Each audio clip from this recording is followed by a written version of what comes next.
संसद की कार्यवाही से पहले विपक्षी दलों की बैठक। संसद में खड़गे के ऑफिस में इंडिया दलों की हुई बैठक। रणनीति को लेकर हुई चर्चा। संसद में इंडिया दलों की बैठक के दौरान काले कपड़ों में नजर आए विपक्ष। काले कपड़े में संसद पहुंचे विपक्षी नेता। बैठक के बाद बोले आप सांसद संजय सिंह, पीएम की संवेदनशीलता इस बात से पता चलती है कि देश का एक हिस्सा जल रहा है, लेकिन पीएम को दोबारा सत्ता में आने की ललक है। कांग्रेस सांसद गौरव गोगोई ने कहा पीएम मणिपुर के लोगों के घाव पर नमक छिड़क रहे हैं। जिस समय पीएम को देश को संभालना चाहिए, ऐसे समय में वो केवल भाषणबाजी कर रहे हैं। प्रधानमंत्री मणिपुर के लोगों के घाव पर नमक छिड़क रहे हैं। जिस समय हम बोल रहे हैं कि वो मणिपुर जाके देश की व्यवस्था को संभाले, राष्ट्र सुरक्षा के हित में काम करे, वो यहाँ पे भाषणबाजी में लगे हुए हैं। राघव चड्ढा ने कहा संसद भवन में काले कपड़े पहनकर जाएंगे और मणिपुर को लोगों के साथ जो अत्याचार हो रहा है उसे लेकर सिंबॉलिक प्रदर्शन करेंगे।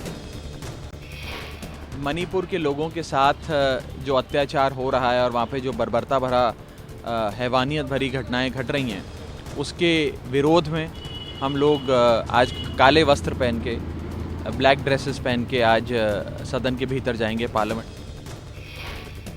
कांग्रेस नेता अधीर रंजन चौधरी ने कहा मणिपुर के मुद्दे पर पीएम दे बयान, लेकिन पीएम मुद्दे पर अड़े हुए हैं। पता नहीं क्यों संसद में मणिपुर पर बयान नहीं दे रहे। हमारा मांग ही था कि ऐसा एक चर्चा हो कि प्रधानमंत्री खुद आए, या तो शुरू करने के समय हम लोग कहे थे कि प्रधानमंत्री आके बयान दे कोई भी समय, और उसके बाद हम तुरंत इस चर्चा शुरू कर दे, लेकिन प्रधानमंत्री पता नहीं कि क्यों इतने आड़े हुए हैं। मणिपुर हिंसा को लेकर बोले सपा सुप्रीमो अखिलेश यादव। कहा केवल वोट की राजनीति ना करें, वोट के चलते मणिपुर में इतनी बड़ी घटना हुई।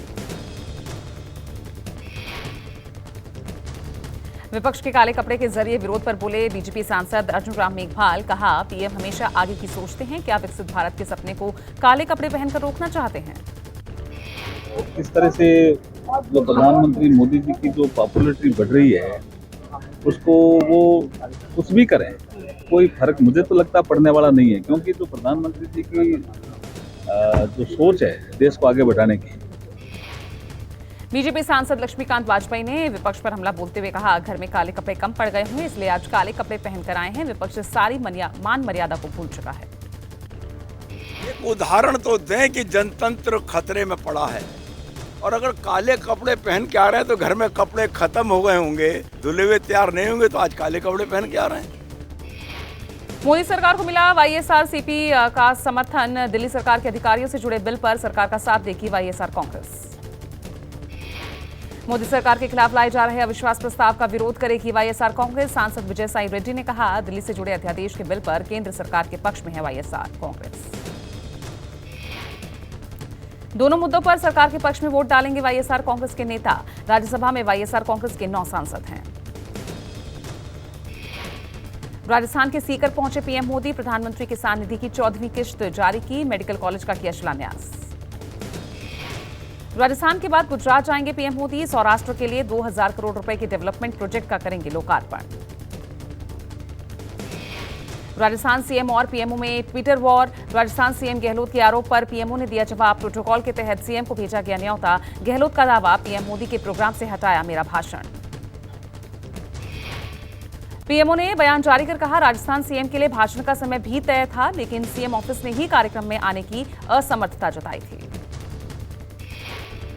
पीएमओ ने कहा सीएम गहलोत पहले भी पीएम के कार्यक्रम में मौजूद रहे हैं। आज के कार्यक्रम में भी गहलोत का स्वागत है। आज के कार्यक्रम में सीएम गहलोत के नाम की पट्टी है। केंद्रीय गृह मंत्री अमित शाह आज मेरा गांव मेरी धरोहर अभियान की शुरुआत करेंगे। अभियान के तहत देश के 6.5 लाख गांवों को एक डिजिटल प्लेटफॉर्म पर जोड़ने की पहल होगी। दिल्ली के ऐतिहासिक कुतुब मीनार से शाम 7:30 बजे करेंगे केंद्र की महत्वाकांक्षी योजना की शुरुआत। मेरा गांव मेरी धरोहर केंद्र की एक अखिल भारतीय परियोजना है। योजना को IGNCA के साथ सांस्कृतिक मानचित्रण राष्ट्रीय मिशन कर रहा शुरू। परियोजना के जरिए जोड़े जाएंगे भारत के 29 राज्य और 7 केंद्र शासित प्रदेश। ज्ञानवापी सर्वे के खिलाफ दायर याचिका पर आज फिर होगी सुनवाई। बुधवार को हुई सुनवाई के दौरान हाईकोर्ट ने आज शाम तक के लिए लगा दी थी रोक। इलाहाबाद हाईकोर्ट ज्ञानवापी के ASI सर्वे पर आज सुनाएगा फैसला। मामले की सुनवाई आज फिर दोपहर 3:30 बजे होगी। कोर्ट ने एएसआई के अफसर को भी पेश होने का आदेश दिया है। सुनवाई के दौरान एएसआई ने कोर्ट में दिया हलफनामा। एएसआई ने कहा, जांच से ढांचे को कोई नुकसान नहीं पहुंचेगा। बीजेपी आज से शुरू करेगी पसमानदा स्नेह यात्रा। पूर्व राष्ट्रपति अब्दुल कलाम की पुण्यतिथि के मौके पर पार्टी अध्यक्ष जेपी नड्डा आज दोपहर 3:30 बजे दिखाएंगे यात्रा को हरी झंडी। पसमानदा स्नेह यात्रा के जरिए पसमानदा समाज को बीजेपी बताएगी केंद्र और राज्य सरकार की योजनाएं। पहले चरण में यूपी, दूसरे चरण में बिहार से शुरू होगी पसमानदा स्नेह यात्रा। पीएम मोदी ने देश के सबसे बड़े कन्वेंशन सेंटर भारत मंडपम का इनॉग्रेशन किया। पीएम ने कहा, भारत टॉप 3 इकोनॉमीज में शामिल होगा। पीएम मोदी ने कहा, 2024 के बाद तीसरे टर्म में देश की विकास यात्रा तेजी से बढ़ेगी। 2024 के बाद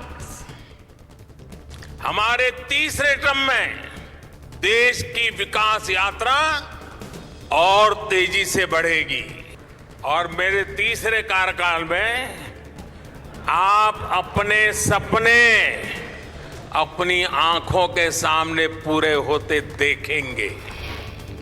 रांची में सीपीआईएम नेता सुभाष मुंडा की गोली मारकर हत्या। ऑफिस में घुसकर गोलियां बरसाई। बदमाशों ने सुभाष मुंडा को 7 गोलियां मारी। मुंडा अपने दफ्तर में बैठे थे, तभी बाइक सवार हमलावरों ने उन्हें गोली मारी। वारदात के बाद मौके पर अफरा तफरी मची। कक्ष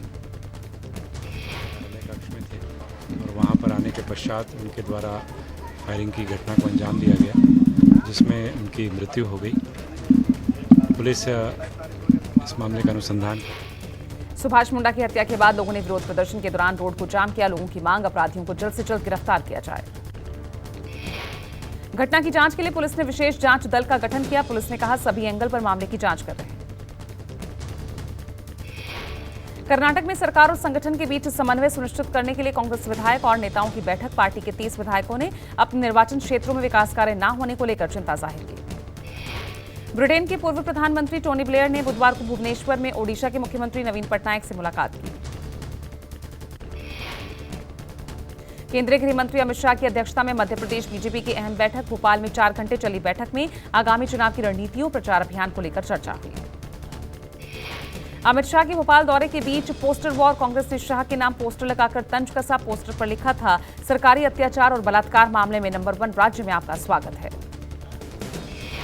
यूपी सीएम योगी आदित्यनाथ ने आगरा में विकास के मुद्दे पर उच्च स्तरीय बैठक की। शहर में जामा मस्जिद मेट्रो स्टेशन का नाम बदला गया।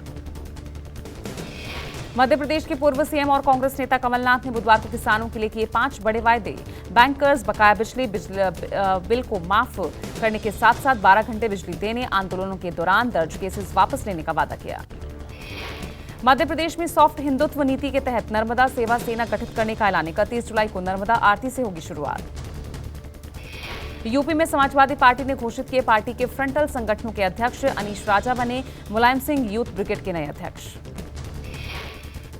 सपा अध्यक्ष अखिलेश यादव ने मेरठ के राली चौहान गांव में हादसे में मारे गए कांवड़ियों के परिजनों से मुलाकात की। हरिद्वार से जल लाने के दौरान हाईटेंशन तार की चपेट में आकर इस गांव के 7 कांवड़ियों की मौत हो गई थी।